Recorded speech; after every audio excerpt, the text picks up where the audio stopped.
We're at Starbucks, nothing to do, just to work a little bit. A couple of hours before Airbnb.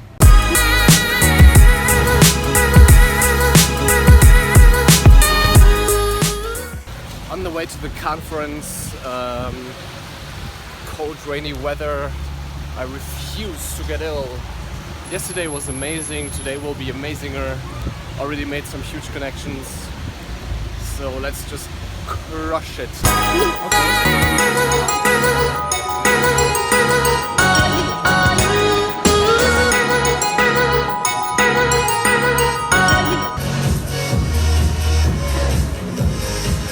Welcome to Chatbot Summit Berlin 2017. So since Chatbot Summit in Tel Aviv, just a few months ago, the chatbot and AI industry has exponentially grown, tens of billions in VC investments, dozens of new startups and big exits. So today you will hear some of the brightest minds shaping the future of human-machine interaction, entrepreneurs, developers, investors and scientists. To kick off the event, it is my pleasure now to welcome the man behind this amazing event, a guy that eats, drinks and dreams chatbots, CEO and founder of Chatbot Summit, Yoav Bar-El.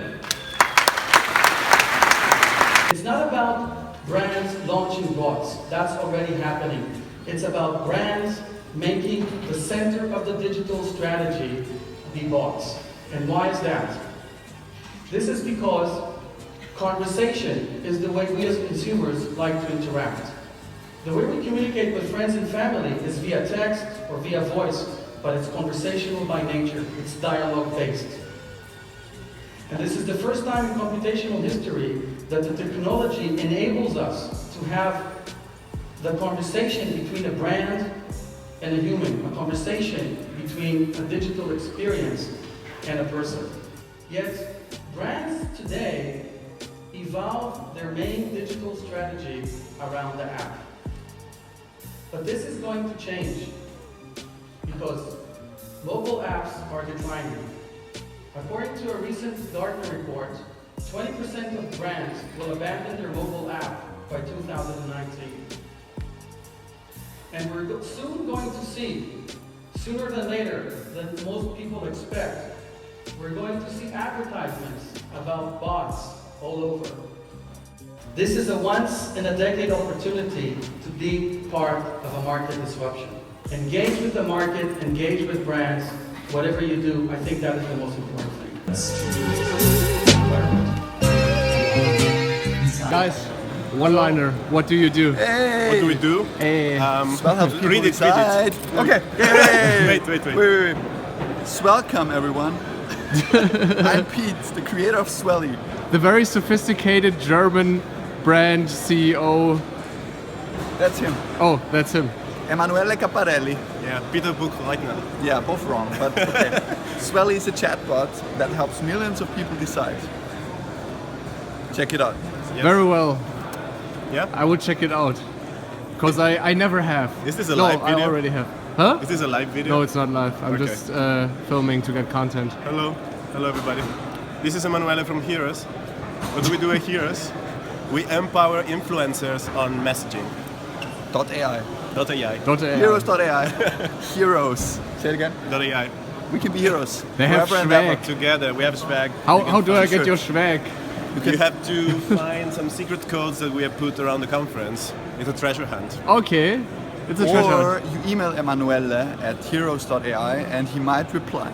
Info@heroes.ai. And we are looking I know that email better than you. Yeah, and actually we're looking for a CTO. So if you know anybody or you yourself are looking for a new enthusiastic position with me, not this guy, with me, then Peace, love and positivity and hustle. yes. So get in touch, Emanuele, or even better, info@heroes.ai. Boom. Ciao. With more than 10,000 agents in Deutsche Telekom, it means roughly 10. And now I'd like to invite two guys that met for the first time at Chatbot Summit Tel Aviv a few months ago. Check. Yes. 1, 2. Okay, we're live. One more time. Yeah. Welcome everyone. Welcome. I met Emanuele at Chatbot Summit.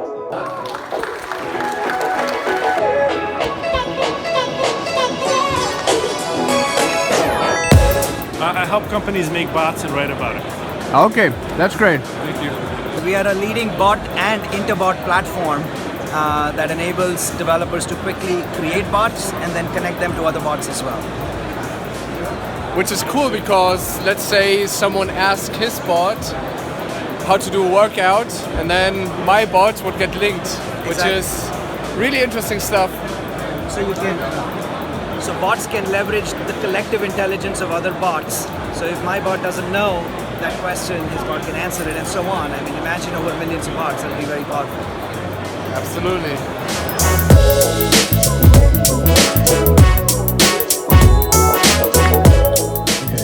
So in my experience, I've seen chatbots applied in a very wide range of applications. Especially enterprise companies tend to go towards the customer service side, and then it can go completely on the opposite direction to marketing and pre-sales. I think that chatbots are really a great tool for re-engagement. And especially right now, where the expectation is kind of high, as a tool to communicate in a very personal level without telling the users that they are talking with a very intelligent artificial intelligence, but with the brand or with the company.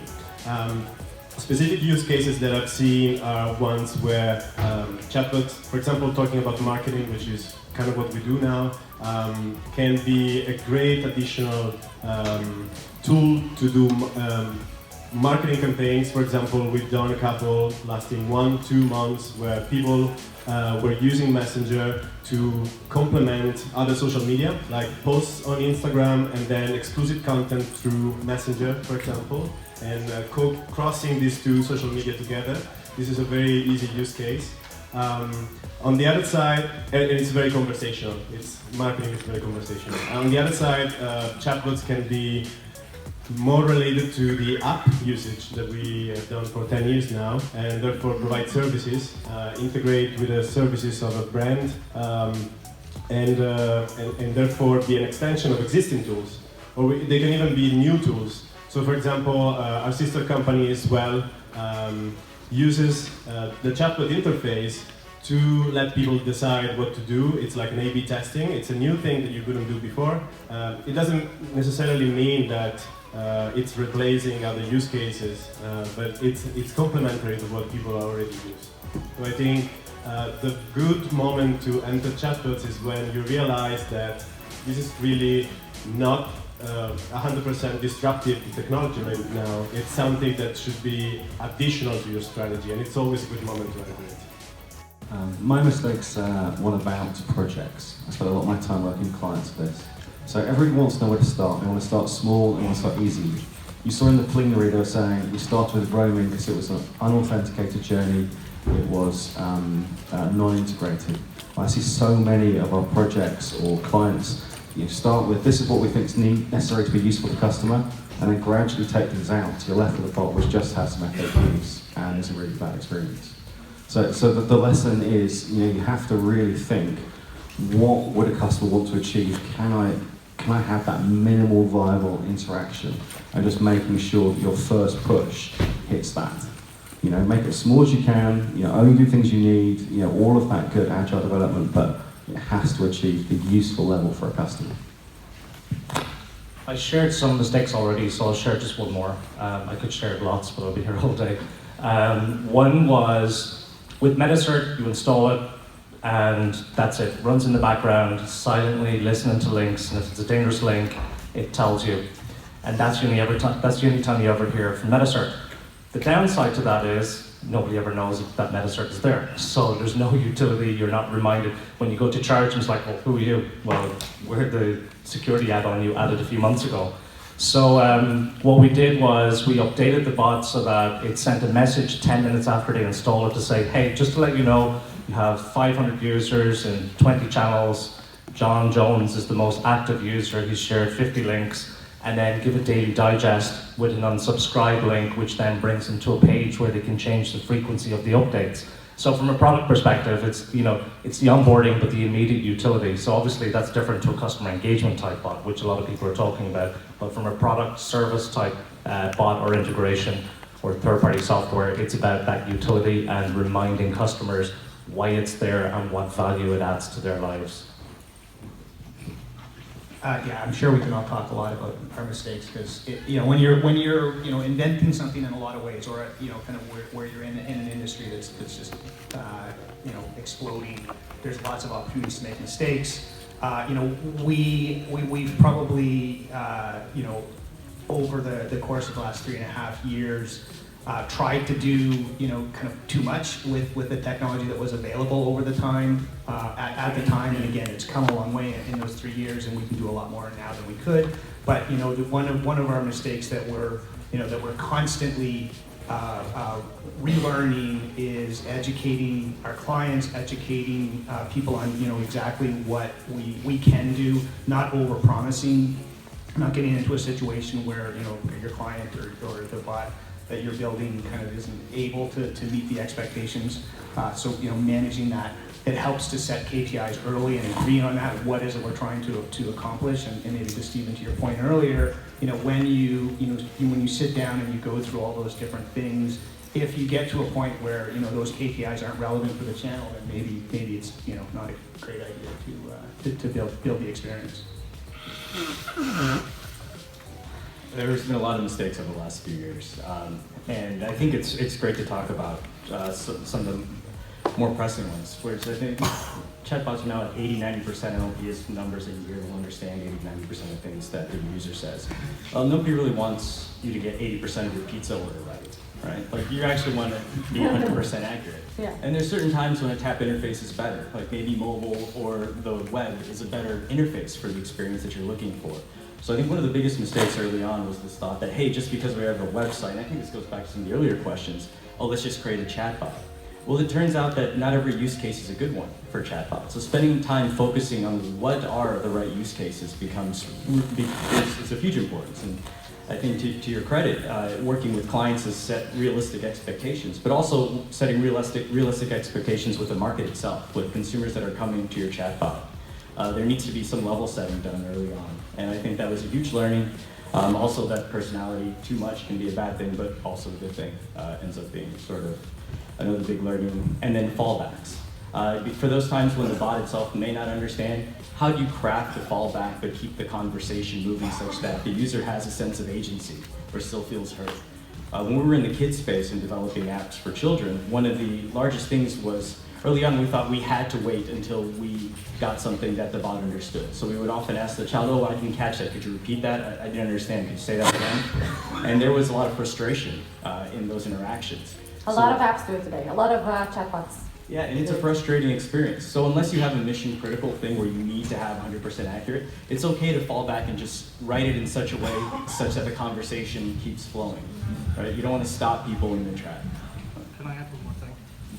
I'm not sure if it's a mistake, but more of an observation, both with MetaCert and some of the brands that I'm advising right now, which is the question, which platform do I build a bot for? Slack, HipChat, Skype, Messenger, there's so many of them now.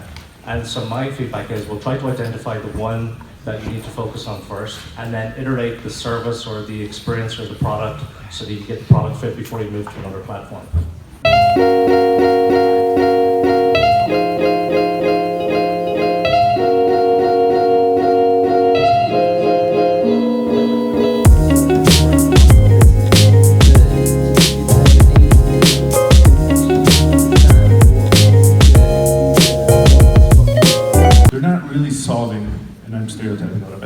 Solving actual problems.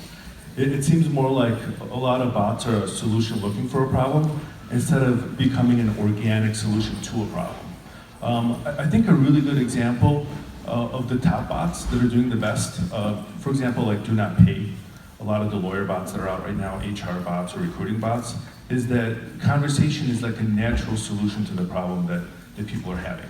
And no other medium is as good at solving it. So my advice to a startup would be first identify a problem that's worth solving, that's really painful, and then see if it's the right way to solve it using a bot. And then on the enterprise side, one of the things that I really like with enterprises is that they already have product market fit. So you don't have to worry about whether they're solving a problem. They clearly are. So at that point, the goal becomes identifying the low-hanging fruit that a bot can take care of. And login issues is like a really big one, actually. When we did the HR bot, when people were coming into the website, 99% of the questions they would ask is, what's my login? Or I've lost my password.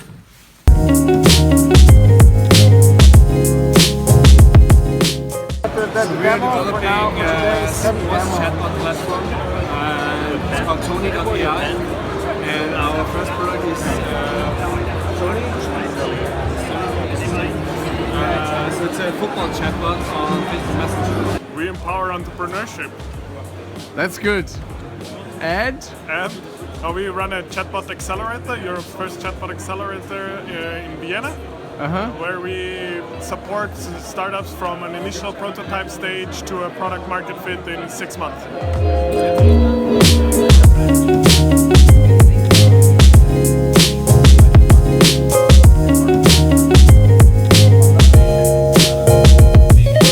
Neargroup is a dating chatbot.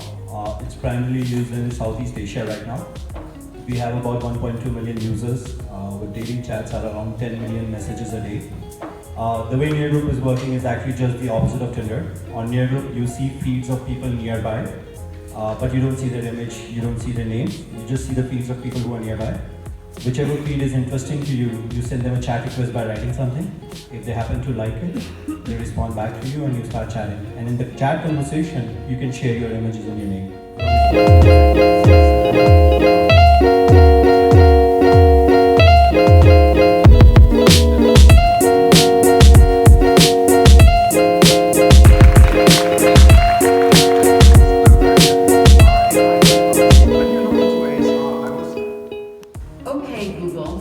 I love Manchester United. And Google replied, Manchester United Football Club is a professional football club based in Old Trafford, Greater Manchester, England, that competes in the Premier League, the top flight of English football. Now, presumably, I already know that information. I said, I love Manchester United. I don't need that.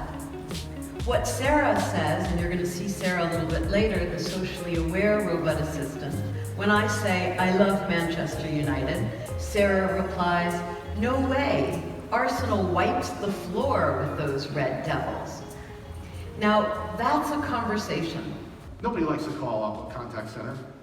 Press 1, press 2, get lost.